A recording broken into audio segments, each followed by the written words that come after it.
காட்டின் ஓரத்தில் ஒரு சின்ன முயல். அதுக்கு ஒரு பெரிய கனவு இருந்தது. அது என்னன்னு தெரியுமா? ஒரு பசுமையான காட்டின் ஓரத்தில் ஒரு சின்ன முயல் வாழ்ந்து வந்தது. அது ரொம்ப உழைப்பாளி, அதே நேரம் ரொம்ப நல்ல மனசு கொண்டது.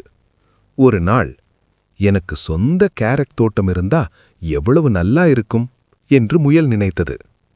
அடுத்த நாளே மண்ணை தோண்டி சிறு சிறு கேரட் விதைகளை கவனமாக விதைத்தது. தினமும் தண்ணீர் ஊற்றி களைகள் எடுத்து வெயிலும் மழையும் பொருட்படுத்தாமல் பார்த்து கொண்டது. சில நாட்களில் கேரட் செடிகள் முளைத்தன. பிறகு அவை பெரிய பெரிய கேரட்டுகளாக வளர்ந்தன. காட்டிலிருந்த மற்ற விலங்குகள் அதை பார்த்து ஆச்சரியப்பட்டன.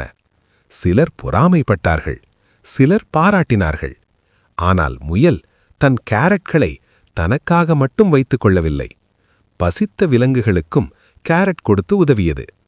அந்த நாள் முதல் முயலுக்கு நிறைய நண்பர்களும் மகிழ்ச்சியும் கிடைத்தது. கதை சொல்லும் பாடம்: உழைப்பும் பகிர்வும் சேர்ந்தால் வாழ்க்கை இனிமையாகும்.